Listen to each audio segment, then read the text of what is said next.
All right, so we're back here. This is Adam Popescu. I'm sitting here with my good friend Noah King. Don't say my name. I got people watching me and feds looking after me and, huge-breasted sluts chasing me, man. I don't need this. Back to reality. So we're sitting here. We're watching the Golden Globes right now, and it's kind of a trip because this is like old Hollywood, like traditional whatever. And who is this chick right here? Claire Danes? She looks good. She looks like Mike Perlmutter's mom. I don't know if I've ever seen Mike Perlmutter's mom, or if I have, it didn't look like that. But that's pretty cool. She definitely looks like Mike P's mom. Are you saying Claire Danes looks like Mike Perlmutter's mother? I'm giving him like a compliment a little bit. Yeah, you're giving him a backhanded compliment is what you're giving him. No, that's like good for them. That big-breasted blonde woman sitting there winning an award, you're saying looks like a friend who you've grown up with, not talking about his mom? Come on, be easy on that. It was a compliment. It wasn't meant to be like mean. Get real. Whoa. So apparently this fucking this thing like posted and tweeted for me already. This the thing we're podcasting on, which I don't know if I really like that. It's just taking my tweets and tweeting for me. Come on, guys. What's wrong with that? Isn't that the whole point of like Twitter, is to just be obnoxious and share shit with a bunch of people who don't really give a shit, but then try to make them feel like they should give a shit? I guess.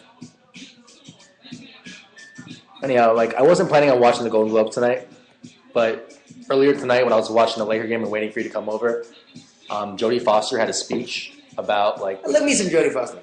She's respected. She's a good actress. Okay, come on. But she was talking about like. She mentioned like Alzheimer's and about how her mother, like she's like, this is for you, and I'm gonna say it 3 times, I love you, just because I know it'll, even if you don't understand anything else, that you're a good person, it's all okay. Yeah. And I really identified with that because like my grandma has Alzheimer's right now, and it's one of like the most frustrating things in the world because they're. Right. Sometimes conscious about... You're there and they're not. Well, it's not even enough to say that because they know that there's something up and something's wrong, but they don't even know what it is. Oh, wow, yeah. And it's like, are you my nephew? Are you my cousin? She says I'm her cousin. And I'm like, no, I'm your grandson. Iris is my mom. That's your daughter. I was like, no, who's your mom? And, it's like, sometimes it's like being trapped in your own body. You know what I mean? And when she was talking about that, it was like kind of struck a chord for me because... It's like one of the biggest things like going on in like this country right now is Alzheimer's and dealing with the elderly that we don't talk about. And it's becoming more and more in the public eye. And it's like no matter who you are, rich, poor, celebrity, whoever, that's one of these things that people are dealing with, and it's scary. Well, what's interesting is I saw this thing on Facebook that was showing. You're making me think about the celebrities and the Golden Globes, and I'm looking at them on the TV now, and their nice dresses and this, that, and the other. And then there was the, I don't know, I forget what it's called. It's called like Truth Theory or something like that. Hold on, another burp's coming. Jesus. And it was something about, it was really interesting. It showed all these celebrities, like Sean Penn and Jodie Foster and Samuel L. Jackson and whoever, literally there was a list of 25 of them. I can't name them all. Mm-hmm. And they were in the midst of saying on the thing, because it was after the Sandy. The hurricane? What? Hurricane Sandy. Oh, shit. No, I screwed that up. Not Sandy. The shooting at the school. Aurora. And... Yeah, the shooting that was last couple weeks ago, yeah. Yeah, but not even just that specifically. I mean, but the whole thing of just like violence in America and the unnecessary killing, this, that, and the other, and you see, and then the celebrities are getting on, and they have these little shots of them saying, we really need to stop violence in America, and peace is what we really need. Obviously, I'm paraphrasing, but that was the general idea. And then the way the video shot it was, it would cut from that person saying, violence is not the way, and it cuts to them in a movie scene holding like a semi-automatic weapon going like, die motherfucker, die, you cunt son of a bitch, bro. And then it cuts to the next person being like, and it's like innocent little like Jennifer Aniston and shit like that, like little little like sweet things that you think are on like NBC America, whatever, talking about like give peace a chance and peace is the way, and then it cuts to like movie shots of them blowing someone's brains out or whatever it might be, and it's interesting because to me it's like obviously I get the idea and the example that is setting because. Is the real answer to eliminate all of that violence in Hollywood and all that kind of thing? I mean, I'm not so sure because it's an art, like we were talking about before. I mean, it's an art. If I'm going to create something, it's like we celebrate martial arts, for example, and Bruce Lee, is like that main universal catalyst of martial arts. What this, that, and the other. And like in those movies, people are dying. He jumped on that dude's neck in that one scene and stomped his neck for about 45 seconds and stared in the camera like Jean-Claude Van Damme. Well, it doesn't help. It doesn't help kids like their brains. But that's what I'm saying. So what is the balance in that? Where is the line? Because in that capacity, it's like, whoa, it's just TV, it's just music, it's just movies, and it's violent and it's representing violent behavior and killing. But then, in this. But when you see that in the real world, it's horrible. It's front page news and it's terrible. So it's like, what's on? Should it be completely eliminated from movies? Like these people are winning awards, the Golden Globes and Academy Awards and stuff for doing horrific things. We celebrate Arnold Schwarzenegger and Sylvester Stallone, and they're creating they're basically genocide on camera. I agree. And I enjoy the movies. I saw that new Rambo movie he did, and I thought it was totally outrageous. I see guts spilling everywhere. But I'm like, oh shit! But hey, it's a movie. I don't know how I'm going to raise kids one day because what do? You let them see everything and just internalize and say, hey, figure it out for yourself, or do you try to shield them? And then what's the right way? Who knows? I can't tell you. I don't know. I think figure it out for yourself. I mean, you hear these people. I've been listening to AM radio a lot, and I hear people talking about two standpoints. And I'm sure you've seen this phenomenon or whatever that's been going on, this viral video about. I don't remember their names. I wish I did. That'd be a lot more informative. But it was the guy talking to the other guy about how guns should be legal, and then the news guy was saying he's not sure, and he was just yelling at him and screaming at him. I'm sure anybody that is hearing this knows the viral video I'm talking about, but. It's like shit.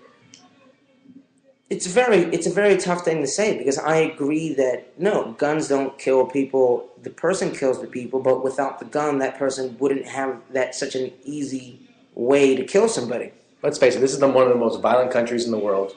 I don't know how many murders were committed by gun violence last year, but I know it's more than any other country. And it's so easy to get a gun. It's so easy to emulate this kind of bullshit. And I don't know. I don't know there's no answer. There's no easy answer. But it's so punctuated by the fact there was an NRA meeting 2 weeks ago, which is National Rifle Association, right? They had a rally or whatever, a press conference. They were basically saying how gun violence it's skewed, it's whatever. They're trying to make the point where we need to keep our civil liberties and our amendment rights or whatever. And then in the conference, someone got shot. Oh wow! You know what I mean? I'm telling you, that music is not loud enough. They can't hear the music on this thing. There's no way. Okay, even the music we have in the background, talking about killing people, talking about shooting people, talking about all this stuff, and it's like we can listen to it. It's like kind of mood. I'm not going to go out and kill somebody, but again, first of all, turn it up just a little bit. All right, that's the first thing. Second thing is that's what we're talking about. There's a difference in there, and that's why I say people got to be people because.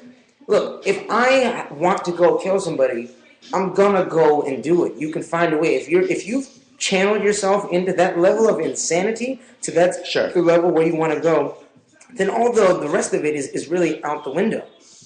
It's all out the window. But think about this: being a kid playing video games from a young age, and first-person shooters or whatever, where you might even have a pistol of some kind. Remember, with Duck Hunt when we were little. Yeah. But from Duck Hunt to... Wait. I screwed up this. I don't remember how That's not it. But think about how innocent that was versus... What's the one now? It's GTA. No, even worse than GTA. What's the other game called? It's Worse than GTA? Yeah, bro. Much worse. No. What's that? I don't know. I'm not a gamer. But I know I'm a gamer. There might be more violent visuals, but GTA is the worst because it gives you the freedom to just exercise murder on anybody. But the point is, it's all this stuff, when you're 6, 7, 8, 9, that's not good for your psyche. That is not good for your psyche.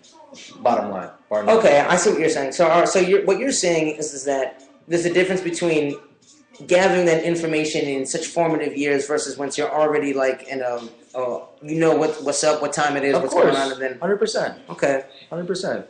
Well, then that comes down to parenting, I would suppose. I mean, then you shouldn't allow your 5-year-old to be sitting there watching people's brains get blown away. I mean, that's why they have the ratings and this, that, and the other. True. And there was a whole thing about like there's something called the MPAA, which is Motion Picture Association of America.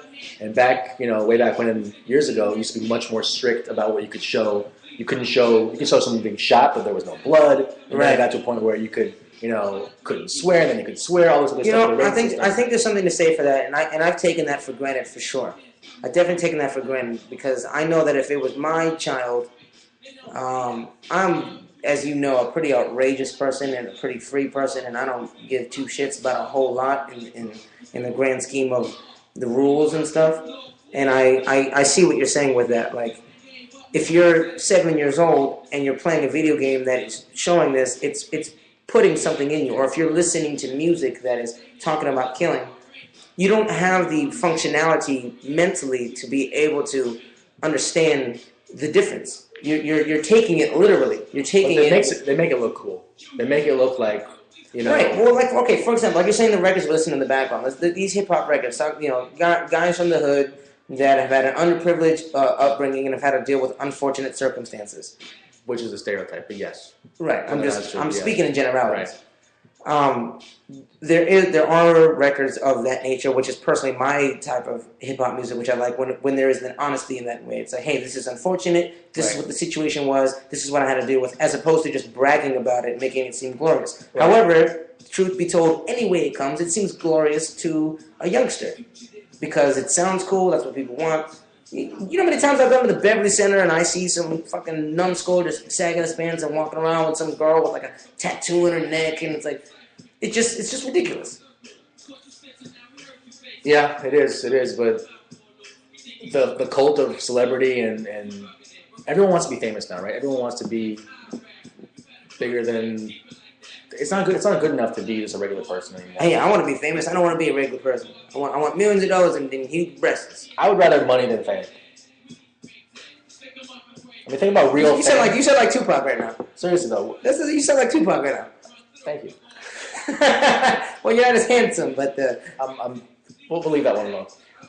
But think about it though, like if you're really, really famous, to be able to not go out down the street and like in your Sunday like sweatpants or whatever and buy like a donut. Yeah. Someone taking pictures. Oh, we got him. He's bigging out on donuts again. Not even okay. So as opposed to being like well off and no one knows who the hell you are. Right. They leave you alone. And you're so you have no lust or desire for the attention from the public. Well, that's all I said. Okay. I mean, look what we're doing now. I'm not doing this podcast to just do it in my garage or my cave or something. You know what I mean? I would like feedback. I do crave attention. No, but those are two different things. But I don't need to be. But those are two different things. That's like saying I've made a really beautiful song that I think is amazing. I would love to share it with people versus, Kim Kardashian, who just wants to be famous for being a fucking. Why does any artist do anything? They want to share. No. I think there's a lot of ego involved that transcends. That's far beyond just the art itself. It's just sustaining an egotistical lifestyle. We're both artists, though. Right? Yeah. When I do something, whether it be writing, whether it be whatever creative, I would like to hear what someone thinks about it. I want to have feedback because that drives me. It gives me like, yes, I'm doing what I'm supposed to be doing. I'm going in the right direction. Or I see something I didn't see. I understand that. I share that as well. But I can also, as an artist, as you said, I can also understand that egotistical side of enjoying like people just embellishing you with knowing who you are because it's whatever they want to call it. It's a sin or it's a bad thing. But I can understand why. If you don't believe the hype too much, right? If you don't believe, like people tell me stuff all the time, like, and I usually don't believe anything because I feel like, what do they want out of me? What are they trying to? What does that really mean? You know what I mean? So maybe I'm just cynical. Maybe I'm just skeptical. No, I don't know. It's different. Like, okay, for example, I told you I was in Oak Hills or whatever with my buddy who just had a baby, right? First time I held a baby in my arms, and I understood